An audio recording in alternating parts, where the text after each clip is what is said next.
तस्य धीमहि धियो यो नः प्रचोदयात्। ॐ गुरुर्ब्रह्मा गुरुर्विष्णु गुरुर्देवो महेश्वर गुरुर्साक्षात् परब्रह्म तस्मै श्री गुरवे नमः। हम लोग यज्ञ के बारे में चर्चा करते हैं।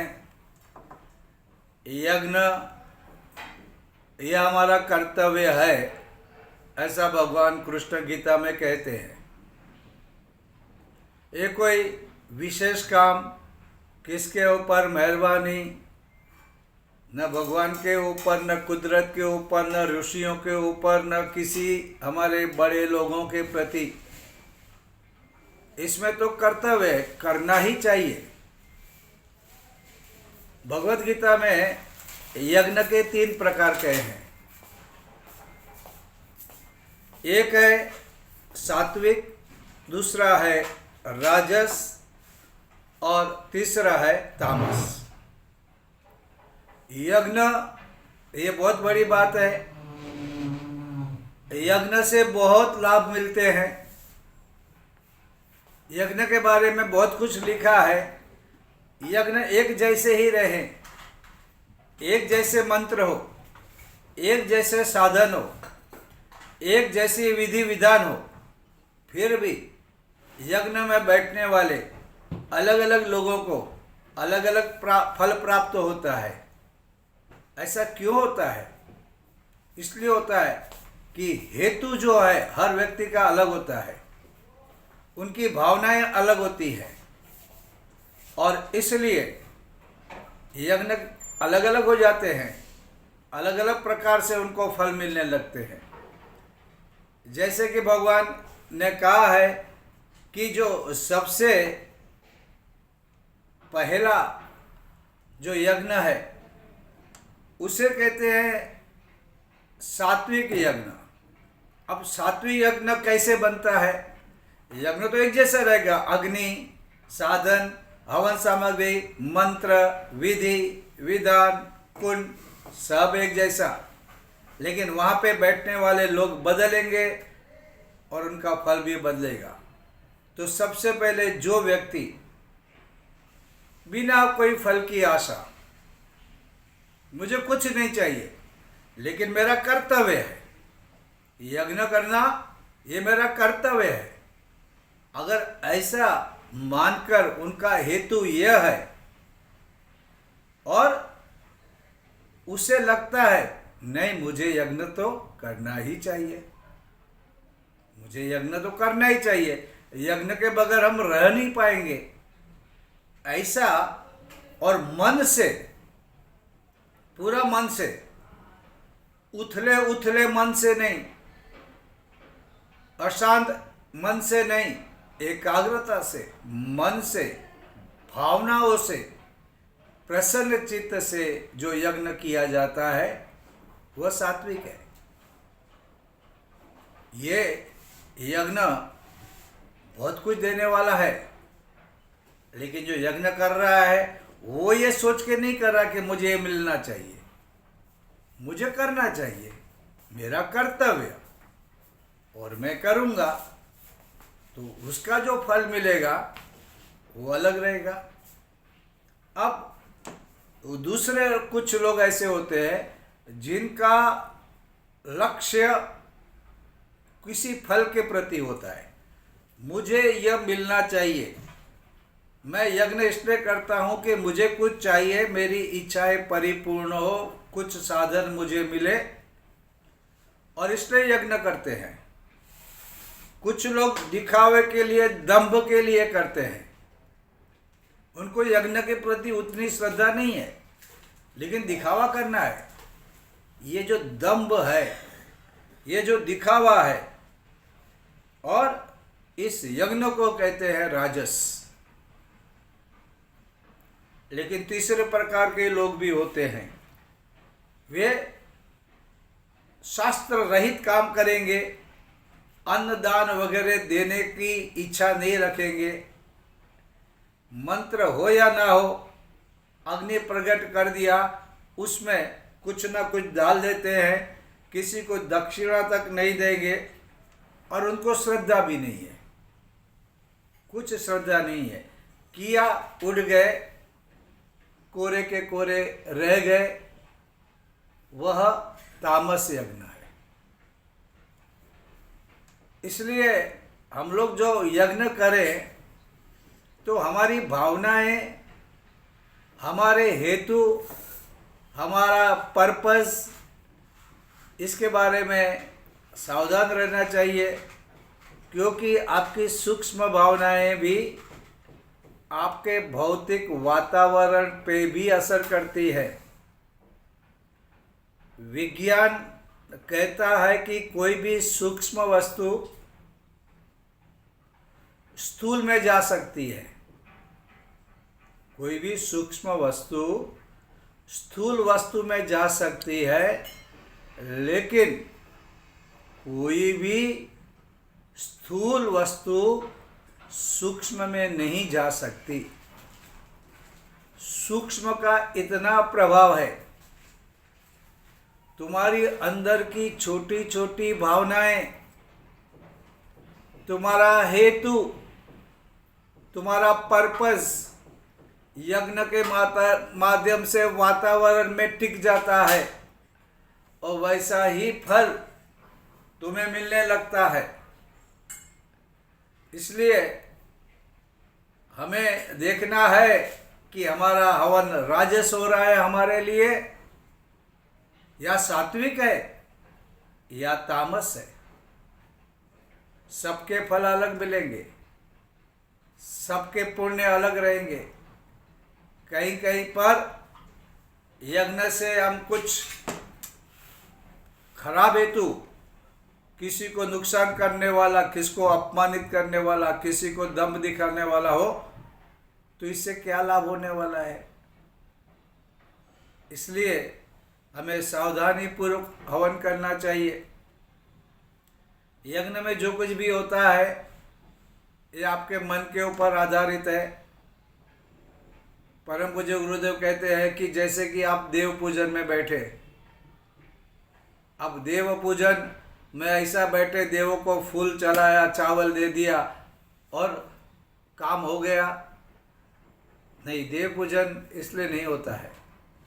ये अंधश्रद्धा नहीं होनी चाहिए, यह परंपरा के रूप में भी नहीं होना चाहिए।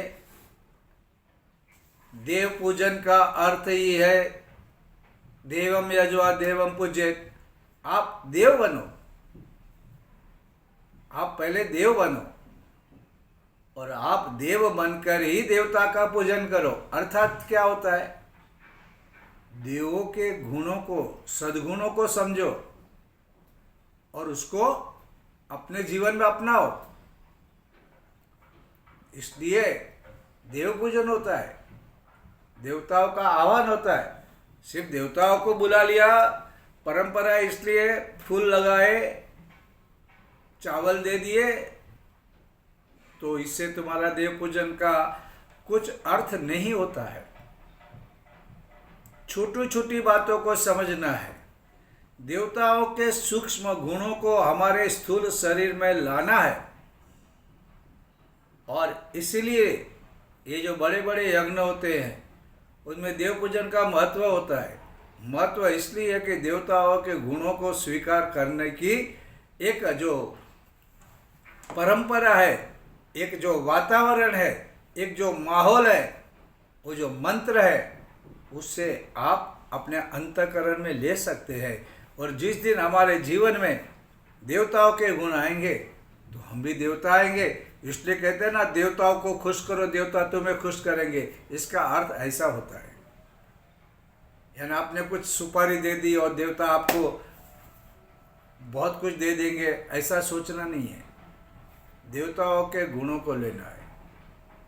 तो ये यज्ञ जो होते हैं उसको अगर हम ठीक तरह से समझते हैं तो सचमुच में हमारा जीवन बहुत ही सुख शांति से बनता है और गुजरता है। अब जैसे वेदों में यज्ञ के बारे में बहुत कुछ कहा है और यज्ञ का इतना सारा महत्व दिया है, यज्ञ के जो लाभ दिए हैं वो अनंत है। फिर भी कुछ लोगों को लगता है ये तो धुआं निकालने वाला है, ये तो पैसों की बर्बादी है, ये तो टाइम वेस्ट है, मूर्खों की बारात के लोग हैं ये सब। ऐसा नहीं होता है। हमारे वेद में कहा है, हमारे शतपथ में कहा है, यज्ञो वै श्रेष्ठतमम कर्म। क्या कहा? दुनिया में सबसे श्रेष्ठ कर्म है यज्ञ, सबसे श्रेष्ठ। यानी ये कोई टाइम पास और टाइम वेस्ट और मनी वेस्ट का काम नहीं है। ये दुनिया में सबसे श्रेष्ठ कर्म है। अगर हम यज्ञ को सही तरीके से समझे तो स्वाहा स्वाहा करके अग्नि में कुछ भी डाल दिया, खड़े हो गए, पकौड़ी कचौरी और लड्डू बड्डू खा लिए, लोगों से मिल लिया, वाह वाही हो गई, ये यज्ञ नहीं है। ये इस यज्ञ की बात नहीं हो रही है। यज्ञ को समझना होता है। वेदों में इसकी व्याख्या की गई है, संत पुरुषों ने समझाया है, लेकिन हमारे पास समझने के लिए हम तो सोचते हैं सिर्फ बुद्धिमान कौन, जो ज़्यादा पैसा कमाए। He is a successful person. मतलब क्या? उसने सबसे ज़्यादा पैसा कमाया, उसके अंदर सद्गुण कितने आए, सद्भावनाएं कितनी आई, उसका हम महत्व कभी नहीं गिनते। तो शतपथ में कहा गया है सबसे श्रेष्ठ कर्म यानी कि यज्ञ। अच्छा, हमारे ऋग्वेद में क्या है? ऋग्वेद ने क्या आदेश दिया है? हालांकि हम लोगों को ऋग्वेद क्या है पता नहीं चलता है। भगवद गीता के 700 श्लोक है, वो भी पढ़ने को किसी को टाइम नहीं है। इसलिए कहने वाले कुछ भी अपनी बात कहेंगे तो कहेंगे भगवद गीता में ऐसा है, और ताली बजाने वाले ताली बजा देते हैं, उनको भी तो कुछ मालूम नहीं है। दोनों का नरक में ठेलम ठेला जैसा बात होता है। लेकिन ऋग्वेद ने क्या कहा? यज्ञम जनयन्तु सूरयः। यानी कि हे विद्वानों, आपके पास ज्ञान है, आप क्या करो? संसार में यज्ञ का प्रचार करो। आप प्रचार करो, आपका ये कर्तव्य है। अगर यज्ञ का प्रचार होता है, यज्ञ होते हैं, तो हमारे व्यक्तिगत लाभ के साथ समाज, वातावरण, व्यक्ति का लोकमानस बदलेगा और वातावरण भी बदलेगा। और इसके साथ हमारे यहाँ कहा गया है अथर्ववेद में, यज्ञो विश्वस्य भुवनस्य नाभिः। देखो कितनी बड़ी बात है यज्ञ के बारे में। यज्ञ ही समस्त विश्व ब्रह्मांड का मूल केंद्र है। यानी कि यज्ञ का कितना महत्व है। अगर यज्ञ बंद हो जाए, यज्ञीय भावनाएं अगर हमारे अंदर न आए, तो ये विश्व नहीं चल सकता। और इसलिए अगर हम भारत में जन्मे हैं, भारतीय संस्कृति में पले हैं, तो हमें यज्ञ के बारे में, तत्वज्ञान के बारे में जानना भी चाहिए और लोगों को समझाना चाहिए कि गलत फहमी में ना रहें, गलत धारणाएं न बनाएं। विपरीत ज्ञान सभी का नुकसान करता है, इसलिए सही ज्ञान प्राप्त करें और यज्ञ को लोगों को समझाएं। और क्या कहा है? अनाहुतो अध्वरम रचित, यानी क्या बोल रहे हैं वेद? अरे यज्ञ होता है तो बिन बुलाए जाओ।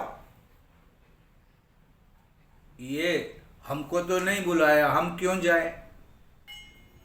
जाओ। नहीं बुलाया, किसी कारण नहीं बुलाया, आप तक नहीं पहुंच पाए, आपको मालूम पड़ा, आप यज्ञ में जाओ। परम कल्याणकारी है, आपको पुण्य भी मिलेगा, आपके विघ्न भी दूर होंगे। और अगर आपने सही तरीके से, जैसे भगवान ने कहा है, मुझे जाना है, मेरा कर्तव्य है, और मन लगाकर अगर यज्ञ करते हो तो आपका जीवन सचमुच में सुखी और समृद्ध बनेगा। और अभी देखो 21 से 25 फरवरी को खारघर में कॉरपोरेट मैदान में यह जो यज्ञ हो रहा है, यह शांति कुंज हरिद्वार से पधारे तपस्वी प्रतिनिधि द्वारा होगा। इसमें युग पुरुष पंडित श्री राम शर्मा आचार्य के आशीर्वाद, वंदनीय माता जी का प्रेम सम्मिलित है। वो ये यज्ञ सचमुच में यज्ञ के बारे में जो कुछ भी शास्त्रों में लिखा है इसी तरीके से होगा। आप सबको हम आमंत्रित करते हैं, हम बार बार आमंत्रण देते रहेंगे, 21 तारीख तक आमंत्रण देते रहेंगे, क्योंकि ये वेद ने कहा है, क्योंकि लगता है बिल्कुल ठीक है। किसी साड़ी या किसी मेकअप का प्रचार नहीं कर रहे हैं। कुछ लोग कहते हैं अरे आप तो सेल्समैन हो। नहीं, भारतीय संस्कृति का जो मुख्य आधार है उसके बारे में बता रहे हैं। जिसको पता नहीं उसे पता चले। अगर उनके जीवन का कल्याण होता है तो हम प्रसन्न हैं, खुश हैं। तो आप जरूर आए खारघर में। आप बाय रोड आ सकते हैं, बाय ट्रेन आ सकते हैं, मेट्रो को भी फैसिलिटी वहाँ पे है। अगर कष्ट भी होता है तो कष्ट करना है, ये तो हमारे लिए तप हो जाएगा। आप आइए। लोग पूछते हैं कितने रुपए भरने पड़ेंगे। आप आइए, आपको लगता है आप वहाँ पे दान करिए, कोई कंपल्सन नहीं। आप जाने, गायत्री माता जाने आप क्या दे रहे हैं, लेकिन ये यज्ञ आपका जीवन का एक धन्य पल हो जाएगा, इसमें कोई शंका नहीं है। तो हम आपको आमंत्रित करते हैं। और साथ में इस यज्ञ के बारे में कहते हैं, यज्ञ अयम सर्व काम दुख, यानी यह यज्ञ सब कामनाएं पूर्ण करने वाला है। अच्छा, आप कहेंगे आप चमत्कार की बात करते हैं। नहीं, हम चमत्कार की बिल्कुल बात नहीं कर रहे हैं। हम चमत्कार के खिलाफ है। चमत्कार के बारे में हम बात नहीं कर रहे हैं। लेकिन आप आओ, एक संपूर्ण विज्ञान है। आप आए, आपके लिए फिजिकली जो वन औषधि है उसका लाभ मिलेगा। जैसे हम लोगों ने अभी बात की कि सूक्ष्म स्थूल में जा सकता है। अच्छा, कभी कभी ऐसी बीमारियां या ऐसी परिस्थिति आती है कि जहाँ पे स्थूल गोलियां काम नहीं करती, क्योंकि जो वायरस बैक्टीरिया इतने सूक्ष्म हैं, इतने सूक्ष्म हैं, वे कभी कभी दवा को भी फेल कर देते हैं। लेकिन वो दवाएं इतनी फिजिकल है कि वो इतने सूक्ष्म में कभी कभी काम भी नहीं कर पाती। ऐसे समय पर यज्ञ में जो औषधि डालते हैं उसका जो सूक्ष्म शक्ति है उससे कई लोग अच्छे होते हैं। अब ये प्रयोग चल रहे हैं और आप याद रखना, आने वाले समय में बड़ी बड़ी बीमारियों का इलाज भी इस वायु की औषधि से होने वाला है, क्योंकि यज्ञ में जो चीज़ें डालते हैं उसमें उसके गुण भी होते हैं। अभी चरक महाराज ने जो सब कुछ ढूंढा, वो कैसे ढूंढा दिमाग काम नहीं करता, लेकिन जो है वो सच है। ब्राह्मी से हमारा मस्तक शांत होता है, हमारी मेमोरी बढ़ती है, हमारी बुद्धि सात्विक होती है। ये आप खाएंगे 90 दिन तक तो भी आपको महसूस होगा, लेकिन यही ब्राह्मी जब हम हमारी यज्ञ सामग्री में डाल के वो धुएं के रूप में सांसों से लेंगे तो आप सोचो वो कितना जल्दी इमीडिएटली आपके सांसों में जाकर उसका असर दिखाते हैं। तो वहाँ पे जटामासी भी है, वहाँ जायफल भी है, वहाँ भीमसेनी कपूर भी है। आप कितनी वनस्पतियों के बारे में सोचेंगे, उनके गुणों के बारे में सोचोगे तो ये डायरेक्ट आपको सांसों के माध्यम से मिल रहा है। तो आप यज्ञ कर रहे हैं, आप उस यज्ञीय वातावरण में हैं, आपको ये लाभ अनायास मिल रहा है। अच्छा, इसके बाद वो क्या होता है, ये जो मंत्र बोलने वाले, देखो कोई सामान्य व्यक्ति रहेगा तो मंत्रों का असर नहीं पड़ता, लेकिन कोई तपस्वी हो,